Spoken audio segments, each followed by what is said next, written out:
விட்டு போச்சு. ஏமா என்னமாச்சு? எத்தனை நாளா பகை வச்சிருந்தானுங்கன்னு தெரியல. வேணு நம்பி வந்தா கடைசியில குட்டி அணிலிட்டு வந்துக்கிறானுங்க காஞ்சிபுரத்துக்கு. எந்திரிமா எந்திரிக்க முடிஞ்சா எந்திரிக்க மாட்டாங்களா? எம்மா எம்மா ஏமா எந்திரிமா என்னமாச்சு? அட பாவி, என்னாச்சுன்னு கேக்குறானே. அம்மா நடுரோட்டில் இது மாதிரி குஞ்சு வந்தா யாரா பாக்காங்கன்னு நினைப்பாங்க. எந்திரிமா. எருமா மாடு எந்திரிக்க முடிஞ்சா எந்திரிக்க மாட்டாங்களா? எப்படி கத்துது பாரு. ஏன்னா உனக்கு ஒரு வேன் கிடைக்கலையா? இந்த மாதிரி குட்டி அணிலிட்டு வரதுக்கு எத்தனை நாள் பிளான் பண்ணி வச்சிருந்தா? அம்மா வேன் தான் கேட்டேன். திடீர்னு வந்து சவாரி போனவர் இன்னும் ஒரு நாள் எக்ஸ்ட்ரா டூர் போட்டாங்களா, வரதுக்கு லேட் ஆகும், நாளைக்கு தான் வரும் அப்படின்னு சொல்லிட்டாரு. சரி இன்னைக்கு தான் கொடுத்தா நல்லா இருக்குது, அதனால தான் சரி நம்ம வண்டி எடுத்துன்னு வரலாம்னு சொல்லிட்டு எடுத்துன்னு வந்துட்டேன். நீ வேணுன்னே பண்ணிருப்ப. நீ வேன் புக் பண்ணியோ இல்லையோ சும்மா சொல்லின்னு இருப்ப. டூருக்கு போன வண்டி வரல, ஒரு நாள் அவன் எக்ஸ்ட்ரா சொல்லிட்டாங்கன்னு. நீ வேணுன்னே தான் பண்ணிருப்ப. இதெல்லாம் கோமதி வேலை தானே. வேனுக்கு எல்லாம் பிடிக்காத. நம்ம வண்டி இருக்குதுல, எல்லாரையும் அதுல இட்டுன்னு போலாம், உச்சி வெயில நல்லா உட்கார வச்சுட்டுன்னு போலாம் அப்படி சொல்லி அத்தனை பிளான் கொடுத்தது உனக்கு. கோமதிலாம் எதுவும் சொல்லலாமா? எனக்கு தெரியும், நீ போயிலாம் சொல்லாத. இந்த ஊர் எவ்வளவு அழகா இருக்கு. வந்துட்டா வில்லி. என்ன டிஃபன் கடையில் டிஃபன் இருக்குதான் பாத்தியா? இருக்கு சுட இட்லி போட்டுருக்காங்கண்ணே. சரி மாலுக்கு 4 இட்லி சாப்பிட்டு சீக்கிரம் கிளம்புங்கம்மா. நான் அப்பயே சொன்ன உங்ககிட்ட நேரடியாக காஞ்சிபுரத்துக்கு போயிடலாம், மதியம் சாப்பாடு சாப்பிட்டுக்கலாம், புளி சாதம் கலந்து எடுத்து வந்துருக்கானு. நீ தான் எல்லாரும் டிஃபன் வாங்கி கொடு சொல்லிட்டு நடுவில் நிப்பாட்டி வச்சிருக்கேன். இன்னும் 1/2 மணி நேரம் போனா காஞ்சிபுரத்துக்கு போய் சேர்ந்துடலாம். உடம்பு கிடவு எடுத்துட்டு அப்புறம் சாப்பிட்டுக்கலாம்ல. நான் நைட்டு வீட்டுக்கு போய் சாப்பிட்டுக்கலாமே. ஏமா வீட்டுக்கு போய் சாப்பிட்டு போறீங்க? என்ன சாப்பாடு மிச்சமாகல? இப்ப கடையில் வந்து புளி சாதம் நைட்டுக்கு வச்சு சாப்பிட்டு படுத்துக்கலாம்ல. எதுக்கு வேஸ்ட் பண்ண? அதான் சொல்றேன். ஏமா அதுக்காக பட்டினியாம இருப்பீங்க? ஏன்னா அவன் நம்மள கிண்டல் பண்றானே. இப்பதான் புரியுது பழகுது வரமண்டைங்களுக்கு. வண்டி எப்போ நின்னுது? வண்டியை விட்டு இறங்குறதுக்கு 1/2 மணி நேரம். எல்லாரும் இறங்கி சாப்பிடவே போயிட்டாங்க. ஏன்னா என்கிட்ட சொல்லியிருந்தா கூட வச்சுக்க, எங்கள் வீட்டுக்கு தெரிஞ்ச ஏதாவது வண்டி கிண்டி இருந்திருக்கும். நான் புக் பண்ணியிருப்பேன்ல. ஏன் இந்த மாதிரி பண்ணனிய? விடுடி, வந்தாச்சு போயாச்சு, இப்போ கூட வாங்கி கிளம்ப போகிறோம்.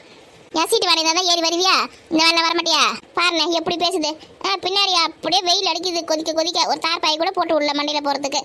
அப்படியே உட்கார வச்சுட்டு வரீங்க. என்னதான் உங்களுக்கு வந்து இது இருந்தாலும் இந்த மாதிரி மனசாட்சி இருக்கக்கூடாது. முன்னாடி உலர்ந்து கிடக்குற. ஐயோ எனக்கு என்ன ஆச்சுன்னு எனக்கே தெரியலையே. வெயில் தாங்க முடியல. ஏமா கொஞ்சம் தூரம் தான் போயிடலாமா? காலையில் சீக்கிரமா கிளம்புனா வெயிலுக்குள்ள போயிட்டு சாயங்காலம் திரும்பி வரும்போது வெயில் இருக்காது நான் பார்த்தேன். இப்போ நான் காலையில் 8 மணிக்கு வெயில் சுற்றியில் அடிக்க ஆரம்பிச்சிச்சு. நம்ம வீட்டில் இருந்து கிளம்புறதுக்கு 9 மணிக்கு மேலே ஆயிடுச்சுல, அதனால தான் வெயில். நம்ம காலையில் ஒரு 7 மணிக்கு கிளம்பி வச்சுக்க, வெயில் வரதுக்கு முன்னாடி கடையில் போய் இறங்கிட்டு இருக்கலாம். 7 மணிக்கு கிளம்பி வச்சுக்க, கடை கூட திறந்துக்க மாட்டாங்க. சரிம்மா சீக்கிரம் சாப்பிட்டு கிளம்புமா. இருக்க வெயில் அதிகமாக இருக்குது. அது இப்போதான் தெரியுது போல இருக்கு. ஏமா எல்லாருக்கும் எத்தனை இட்லி வேணுமா வாங்கி கொடுமா, அப்புறம் வடையை வாங்கி கொடு. நான் வடை கிட்டலாம் வேணாண்ணா. வாங்கி கொடுக்குறோம், வாங்கி கொடுத்தா கூட வேணாம் சுத்து பேர் கஞ்சி பேசுனாரி. இட்லியே போதும், வடை கிட்டலாம் சாப்பிட்டாங்க வச்சுக்க, இத்த கலக்கம் வேணாம். அப்புறம் அங்கே நிறுத்தி இங்கே தின்னுங்க. அதெல்லாம் ஒன்றும் ஆகாதுமா, வாங்கி கொடுமா. நான் வண்டி இப்படி வரமா விட்றேன், இந்த நேரில் விட்றேன். சரி நீ சாப்பிட்டு வாண்ணே. நீங்கள் சாப்பிடுங்கம்மா. நான் வந்து வீட்டிலேயே வரும்போது கொஞ்சம் பழுது சாப்பிட்டு வந்துட்டேன். அப்படியே நான் பழுது சாப்பிட்டியா? இந்த வெயிலுக்கு நல்லா எதமா இருக்கும்ல, எனக்கு கூட ரொம்ப பிடிக்கும். என் வாய பராதுக்க. சரி வண்டி ஓரமாக விட்றமா நேரில். இந்த வண்டி விட்டுட்டு வா, சாப்பிடு நீயும். நான் என்ன பழுது சாப்பிட்டு வந்தேன் சொல்லுல, மாதிரி எனக்கு வாங்கி கொடு. ஆமாம்மா அதனால பழுது சாப்பிட்டேன், எனக்கு அது ஃபுல்லாக இருக்குது. மதியம் சாப்பிட்டு நான் தங்க வண்டி மாதிரி விட்டு வரேன். ஆமா அண்ணன். கோமதியா கோமதியா வாயில உடச்சு போடுவேன். பெரியவங்க சின்னவங்க மாதிரி இந்த வண்டி நம்ம பேசுனுக்கா. ஆமா அண்ணன் வந்து இந்த மாதிரி வண்டியே குட்டியான ஏதாவது வந்து தெரியல முன்னாடியே குடியா இருந்து அமுக்கமா இருந்தியா? எனக்கு என்னடி தெரியா? அவங்க கூட தான் இருந்தேன். நானே வேன் எடுத்துட்டு வந்தா பார்த்தேன். இந்த மாதிரி எங்க சும்மா இங்க நடிக்கிறவெல்லாம் என்கிட்ட வச்சுக்காத. அண்ணன் ஏற்கனவே ஃபோன் பண்ணி சொல்லியிருக்கோம், இந்த மாதிரி நான் வேனுக்கு புக் பண்ணேன், அந்த வண்டி வந்து லேட்டாக தான் வருமா, நாளைக்கு தான் நம்ம இன்னைக்கு போகலாமா வேணாமா அப்படின்னு சொல்லிட்டு கேட்டிருக்கோம். நீ தான் பரவாயில்லண்ணே, நம்ம வீட்டில் தான் வண்டி இருக்குல்ல, நீ அதை எடுத்துன்னு வரேன், வெயில் உச்சி வெயில் மண்டியாக போனா கூட பரவாயில்ல, நம்ம அதுலேயே உட்காந்துன்னு போடலான்னு அப்படி சொல்லி நீ தான் சொல்லியிருப்பேன். நான் ஏன் அப்படி சொல்ல போறேன்? உனக்கு வந்து அண்ணன் காசு செலவாகக்கூடாது, உன் காசு செலவாகக்கூடாது. ஆனால் அண்ணன் வண்டினா வண்டியை பெட்ரோலோ டீசலோ ஏதோ போட்டுன்னு எடுத்துகிட்டு போயிட்டு வந்துடலாம். இது வேறு வண்டியை புக் பண்ணணும்னா காசு கேட்பாங்க. காசு மிச்சம் தானே, நம்ம இந்த வழியே போயிடலாம் ஜாலி சொல்லிட்டு நீ அண்ணன் எடுத்து சொல்லியிருப்பேன். உன்னை பற்றிலாம் எனக்கு தெரியாது, நீ பேசாத புரியுதா? சரி வெயிலில் உட்காந்து கோவமா இருக்கியா? வா இட்லி வாங்கி தரேன், வடை வாங்கி தரேன், சாப்பிட ஓடியா இப்படி பேச்ச மாத்தது. பெத்த வேற இட்லி சாப்பிடுறது நாங்களாம் வரமாட்டேன். என்ன சுத்தமாக நடக்க முடியல, காலைல வலிக்குது. நான் இங்கே உட்காந்துக்க வாங்கி எடுத்துலாம். எல்லாரும் அங்கே உட்காந்து சாப்பிட்றாங்க, கிடையாது உனக்கு நிறைய இது யார் வீடுன்னு தெரியல. இங்கே போய் உட்கார போற சொல்கிறேன். யார் வீடா இருந்தானே வெளியில உட்காந்து சாப்பிட போறேன், அவங்க வீட்டுக்குள்ள உட்காந்து சாப்பிட போறேன். நீலாம் அடங்கவே மாட்டேன். போ இட்லி வாங்கி எத்துனுவா. இவ்வளோ பார்த்து தான் நம்ம வீட்டு பசங்களாம் கெட்டு போதுங்க. உடனே கடையாண்டே உட்காந்து சாப்பிடலாம். இங்கே சொல்ல பிடிச்சிக்கிற எல்லாம் இப்போ இங்கே ஓடியா போதுங்க. ஒருத்தருக்கா வாங்கின்னு வர முடியாங்க. இந்த வீட்டு ஆம்பளைங்க கூட வந்திருந்தா கூட நம்ம இஷ்டத்துக்கு ஆடலாம். அதுங்க உசாரா வராம கட்டிக்கிச்சுங்க. என்ன புலம்பின்னு இருக்கா? ஒன்றும் இல்லை, போ இங்கே உட்காந்துக்கலாம். ஜில்லுன்னு காற்று வருது. பரவாயில்ல, வீடு நல்லா தான் இருக்கு. உள்ள வீடு இருந்தாலும் நல்லா அம்சமா இருக்கு. என்ன இருக்காங்களா இல்லையா? ஏம்மா இப்போதான் நல்லா கண்ணு தெரியுது. நீங்க எங்க அந்த பக்கம் போயிட்டு வரீங்க? எங்க போயிட்டு வரீங்க? அர்ஜென்ட்டா பாத்ரூம் ஏதாவது போயிட்டு வரேன். எங்க அந்த பாத்ரூம் போயிட்டு வரீங்க? பின்னாடி போயிட்டு வரேன்டி. ஐயோ திட்ட போறாங்க. ஏன் அந்த மாதிரி பண்றீங்க? ஏன் திட்ட போறாங்க? இது யார் வீடுன்னு தெரியல, அங்கே போயிட்டு வந்திருக்கீங்க பாத்ரூமே. இதெல்லாம் ஒன்றும் திட்ட மாட்டாங்க. கிராமத்து ஆளுங்க வந்து இந்த மாதிரி ஹெல்ப்லாம் நல்லா பண்ணுவாங்க. அவங்க வீட்டில் கேட்க கூட இல்லை. நல்லா அவசரமாக ஓடி கிடக்குறேன் பாத்ரூம் வந்துன்னு அவங்க கேட்டுருந்தது சொல்றியா? வந்த இடத்துல ஏன் அப்படி பண்ணுறீங்கன்னு தெரியல. வந்த இடம் போன இடம்லாம் தெரியுமா? பாத்ரூம்க்கு அர்ஜென்ட்டாக வருது. அப்பயே சொன்னேன் வண்டி நிப்பாட்டுங்க, ஒரு வாரமாக போயிட்டு வரேன்னு சொல்லிட்டு. ஹைவேஸாக இருக்குது, நிப்பாட்ட முடியாது, இந்த இடத்துல நிறுத்து வந்தீங்களா? வேணா பண்ணுறது வண்டி எப்போ நிற்கன்னு பார்த்துருந்தா எகிரி குச்சி போயிட்டு வரேன். சதீஷ் சஞ்சலம் எங்கத்த குழந்தைங்க பக்கம் கூட என்ன பண்ணுற நீ? நீங்களா எகிரி குச்சி இறங்கிட்டீங்க, என்னால் இறங்க முடியல, எனக்கு காலே வலி. நான் இறங்கத்துக்குள்ள பார்த்தா ஒருத்தரையும் காணோம் ஆளையே. குழந்தைங்களை பார்க்காம கூட என்னதான் பண்ணி நடப்பே தெரியல. தெரியாத ஊர்ல எங்க போச்சுங்களோ ஏது போச்சுங்களோ தெரியல. மகாராணி கடையில வந்து சாப்பிட மாட்டாங்க. மகாராணிக்கு கையில எடுத்து வந்து கொடுக்கணும். உன் கூட்டாளி வரா பாரு. என்னடி இது? பார்த்தா எப்படி தெரியுது? மசாலா தோசை மாதிரி இருக்குடி. பின்ன என்னதுன்னு கேக்குறேன். இந்த இட்லி தான் சொல்லிச்சேங்கக்கா. நீ என்ன மசாலா தோசை வேணாரு? அதுல கூட இங்க கிடைக்குதா? அதுல கூட இங்க கிடைக்குதா? எல்லாமே இருக்குது. ஆமா, பெரிய பெரிய ஹோட்டல்ல என்னென்ன இருக்குமோ எல்லாமே இங்கே இருக்குது. பரவாயில்லையா? கிராமத்து கடையில எல்லாமே இருக்குதா? பார்க்கறதுக்கு தான் கிராமம் மாதிரி இருக்குது. அங்க அவ்வளோ பொருள் இருக்குது. இட்லி, தோசை, பூரி, பொங்கல், சப்பாத்தி, பரோட்டா. மதியானத்துக்கு வந்து பிரியாணி, சிக்கன் 65, அப்புறம் மீல்ஸு, அப்புறம் கறி குழம்பு, மீன் குழம்பு எல்லாமே இருக்குதான். திரும்பி வரும்போது கூட நம்ம இங்கேயே சாப்பிட்டுக்கலாம்னு நினைக்கிறக்கா. டேஸ்ட்லாம் சூப்பராக இருக்குது. என்ன எங்க கதை புளி சாதம் கையில் எடுத்து வந்துருக்கா? ஐயோ, திரும்ப திரும்ப அதை ஞாபகப்படுத்தாத. கடுப்பாவது எனக்கு. நான் இங்கே தான் பார்சல் வாங்கி போயிடலாமான்னு பார்க்குறேன். ஆனால் இப்போ தான் போல கழுவி வச்சுக்கிறாங்களாம். கறி குழம்பு வாங்கி போகலான்னு பார்த்தேன். நான் முதல்ல இந்த தோசை சாப்பிட்டு முடி.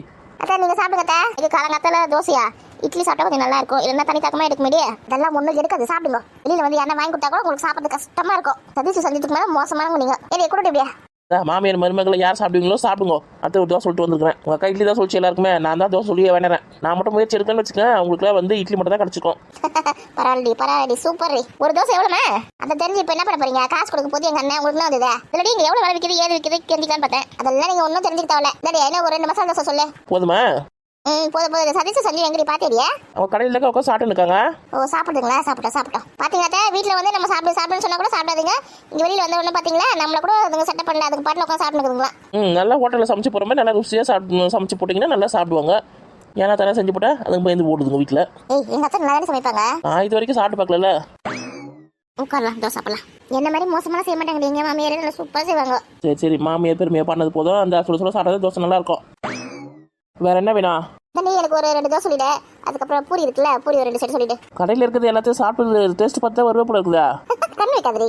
சரி சாப்பிடு. உங்க அண்ணன் வாங்கி தருது, நீ சாப்பிட்ற. இதில் குறை சொல்றதுக்கு நான் யாரு? எங்க அண்ணன் உன் அண்ணன் மாதிரி தாண்டி. எங்க அண்ணன் வந்து நம்ம எல்லாரையும் தங்கச்சி மாதிரி தான் பாக்குது. உங்களை கீதா ராணியை எல்லாரையுமே. ஆமா கீதா ராணிங்க எல்லாரும் கடையில் வெளுத்து வாங்கி நிற்காங்க. வெளுத்து கட்டு அப்படின்னு இட்லியும் தோசையும் பூரியும் பொங்கலும் அடிச்சு வெளுத்து வாங்கி நிற்காங்க. சாப்பிட வயிற்றுக்கு தானே சாப்பிட்றாங்க. அதான் வெளுத்து வாங்கி நிற்காங்களே. கடை இன்னைக்கு காலி. எங்க அண்ணன் காசு கொடுக்கல. சாப்பிடுங்க. யாருக்கு என்ன வேணுமோ சாப்பிடுங்க. மதியத்துக்கு கறி குழம்பு மீன் குழம்புலாம் இருக்குன்னு சொல்லிக்கிறாங்க. என்ன பண்றது, நமக்கு கொடுத்து வைக்கல. அங்கே காஞ்சிபுரத்தில் ஹோட்டல் இருக்குண்டி. எங்கன்னா வாங்கி தரோம். நீ பயப்படாத. இந்த நம்பிக்கையில தான் இருக்கிறேன். அம்மா சோறு தண்ணி கண்ணுலயே பார்க்காத மாதிரி பேசுறாங்க 2 பேரும். நல்லா தானே ஆக்கி தின்றாளுங்க வீட்டில். சரி நீ போய் தோசை சொல்லு. சாப்பிடுங்க. மாமியார் கொடு முதல்ல. சரி என்னோட தோசை வாங்கி வசிக்கிற ஓடு. இது வச்சு ஆளு மாதிரி என்னமோ கத்துதே. ஒழுங்கு மாதிரியே கடையாண்ட வந்து சாப்பிட சொல்லிருக்கோம். இது வந்து கொடுத்த பத்தியா அதுக்கு திமுருதான். பசங்க சாப்பிட்டு கொஞ்சம் வர சொல்லி. உனக்கு ஒண்ணா வந்து கூப்பிடு. திமுரு அதிகம் தான் கொஞ்சம். ஒழுங்கு கடையாண்ட போய் சாப்பிட்டுக்கலாமா? கடையாண்ட போய் சாப்பிட்டா கொஞ்சமா சாம்பார் சட்னி தருவாங்க. இது மாதிரி தூரமா உட்காந்து சாப்பிட்டதை நிறைய கொடுப்பாங்க. நாங்கள் முதல்ல சாப்பிடுங்க. உங்களுக்கு தெரியற விதத்துல நமக்கு தெரிய மாட்டேதே. தோசை நல்லா தான் இருக்கு. சாம்பார் சட்னி கூட சூப்பரா இருக்கு. எப்படி செஞ்சாங்க கொஞ்சம் கேட்டு தெரிஞ்சுக்கணும். நீங்க செய்யறத விட சூப்பரா செஞ்சிருக்காங்க. அம்மா நீ நல்லா இருக்கீங்க. ஆரம்பிச்சிங்களா? எங்கடா அப்ப சத்தமே காணாம பார்த்தேன். கொஞ்ச நேரம் நிம்மதியா இருக்கேன்னு பார்த்தேன். ஆரம்பிச்சிங்களா? நான் கம்முல உட்காந்து தோசை தான் சாப்பிட்டு இருந்தேன். பூரி சாப்பிட்டு கம்முல சாப்பிட வேண்டியதானே. உன் தோசை நல்லாவே இல்ல. அதுல பூச்சி இருக்கு அப்படின்னு சொல்றாமா. ஏதோ தோசையில பூச்சி இருக்கு சொன்னாளா? காட்டு பார்க்கலாம். அவ சும்மாவே சொல்றமா. தோசையில பூச்சிலாம் எதுவுமே இல்லமா. சரி அவ பக்கத்துல உட்காந்து சாப்பிடாத. இங்க உட்காந்து சாடு. அதாம்மா ஏந்து வந்துட்டேன். புள்ளைங்க நிம்மதியா சாப்பிடறதுக்கு விட்டுறாள் அவ. சதீஷே உட்காரு சாப்பிடு மணி வந்து பாரு. பாட்டி ஒரு சாம்பார் சட்னி எதுனா வேணுமா? வடை வேணுமா? பூரி வேணுமா? பொங்கல் வேணுமா? எல்லாமே இருக்குங்க. வேணாப்பா இதுவே போதும். சாப்பிடுங்க பாட்டி. எல்லாமே சூப்பரா இருக்கு. அம்மா செஞ்சு தந்தா மட்டும் தான் இவங்களுக்கு எல்லாம் பிடிக்காது. மத்தவங்க செஞ்சு கொடுத்தா எல்லாமே சூப்பரா தான் இருக்கும். இவன் எனக்கு சமைச்சு கொடுத்தா தெரியலையா? போதும் பெருமை பண்ணது போதும். கடையில காசு கொடுத்து வாங்கி சாப்பிட்டா அப்படிதான் இருக்கும். சூப்பரா தான் இருக்கும். வீட்டுல பாட்டி செஞ்சு கொடுக்குறது சூப்பரா இருக்கும். ஏமா காஞ்சிபுரத்துக்கு போனோன்னா எனக்கு பேண்ட் ஷர்ட் அப்புறம் வந்து ஷூவு அப்புறம் கூலிங் கிளாஸ் இதெல்லாம் வாங்கி தரணும். இப்போ வீட்டுல இருந்து வரும்போதே நான் உனக்கு சொல்லி தான் கூட்டு வந்தேன். என்கிட்ட எதுவுமே கேட்கக்கூடாது. எது வந்தாலும் மாமா கிட்ட தான் கேட்கணும். மாமா தான் வாங்கி தருவார்னு. அவங்க அப்பா எனக்கு காசு கொடுத்து அமிச்சாரா பிள்ளைங்களுக்கு இது வாங்கி கொடு அது வாங்கி கொடு சொல்லிட்டு என்கிட்ட வந்து இது வேணும் அது வேணும்னு கேட்டுனுக்க. இது வந்தாலும் மாமா கிட்ட போய் கேளு. மாமா கிட்டயா? மாமா கிட்ட எப்படிமா கேட்கறது? இங்க பாரு மாமா வந்து வேற ஆள்லாம் கிடையாது. என் கூட பிறந்த அண்ணன். உனக்கு வந்து தாய் மாமன். புரியுதா? தாய் மாமன் கிட்ட கேட்கறதுக்கு எல்லா உரிமையும் உங்களுக்கு இருக்குது. இது வேணாலும் கேட்டு வாங்கிக்கோங்க. ஏன் அதிகம் சும்மாவே இருக்க மாட்டேனே? ஏன் உங்களுக்கு என்ன பிரச்சனை? இடி அவங்களே கல்யாணத்துக்கு முகத்து போட எடுக்கிறதுக்கு வந்துருக்காங்க. அவங்க கிட்ட போய் இது வேணும் அது வேணும் கேட்டு இருப்பியா? என் கூட பிறந்த தங்கச்சி பசங்களுக்கும் எடுத்து கொடுக்குறது தான் அவங்க சொத்து கொண்டு போதா? இடி அதெல்லாம் கல்யாணத்துக்கு பார்த்துக்கலாம். இது நிச்சயம் வந்தானே கல்யாணத்துக்கு எடுத்து தர 10,000 துணினா அதை எடுத்து கொடுக்கும்போது எடுத்து கொடுக்கட்டும். நிச்சயத்துக்கு எடுத்து கொடுக்கட்டும். எங்க அண்ணன் வசதி வாய்ப்பு இல்லாம இருக்குது. பணம் இல்லாம இருக்குது. அதுக்கிட்ட ஏன் கூட பிறந்த தங்கச்சி பசங்களுக்குலாம் சேர்த்துக்க கஷ்டமா இருக்குதா? உங்களுக்கு கூட ஒரு பட்டு போட கேட்கலாம் இருக்கும். எங்க அண்ணன் கிட்ட ரொம்ப வாய முடியும் இருக்கணும். அங்கே வந்து நான் பட்டு புடவை கட்ட மாட்டேன். எனக்கு அது பிடிக்காது இது பிடிக்காது எதாவது சொல்லி நின்றீங்க வச்சுங்க. அவ்வளோதான். ஏண்டி பட்டு புடவை எல்லாம் கேட்காதடி. இப்போதான் சொன்ன மாய முடியும் கம்முன்னு இருக்கணும்னு. உன் தொல்லை தாங்க தாண்டி. உங்கள் அண்ணி உங்கள் அம்மா அவங்க பொண்ணு எல்லாம் தனியாக காரில் போயிட்டாங்க. பின்ன நம்ம தானே இழுச்ச வை, அதனால வெயில்ல இந்த குட்டி என்ன கரைச்சிட்டுன்னு வருவாங்க. அவங்க பொண்டாட்டிலாம் வெயிலில் வருவாங்களா, கருத்து போயிட மாட்டாங்க. அதனால அவங்களுக்குலாம் காரில் அனுப்பிச்சு விட்டாங்க. அவங்களாம் காரில் போயிட்டாங்க. நம்மளை பார்த்தா தானே இழுச்ச வயன் எழுதி வச்சிருக்குது. நானும் கார்லேயே போயிருக்கணும். சரி உங்களால் விட்டுட்டு எங்கள் காரில் போது சொல்லிட்டு உங்களோட நான் குட்டி என்ன வந்தேன். பாவம் சொல்லிட்டு யாரு உங்க அத்தை என்ன கூப்பிடுதா காரில் வாங்க சொல்லிட்டு? திரும்பி கூட பார்க்கல. காரில் ஏறி உட்காந்து ஒய்யாரமா போயின்னு இருக்குது. அது கூட போகாம போனதா நல்லதா தான் போச்சு. அது கூட போயிருந்தா வச்சுக்க ஒரு காப்பி தண்ணியாக ஒரு குடிச்சு கூட வாங்கி தந்திருக்காது. எங்கள் அண்ணன் எல்லாமே வாங்கி தரோம். இப்போ டிஃபன் சாப்பிட்றோம். அது டிஃபன் கூட சாப்பிடாம கடை வாசலில் போய் நின்று இருக்கும். கஞ்ச பிஸ்னாரி அப்படி கஞ்ச பிஸ்னாரி உங்க அத்தை. அதனால தான் இங்கே வந்துட்டீங்களா இந்த வண்டிக்கு? ஆமாம் சாப்பிடு. எது செஞ்சாலும் அவங்க அண்ணி குறை சொல்லினே இருப்பா. ஏன் நான் ஏன் அந்த குறை சொல்ல போறேன்? அவங்க செய்யறது அது மாதிரி இருக்கு. அவங்க குறை சொல்லணும் எனக்கு ஆசையானே.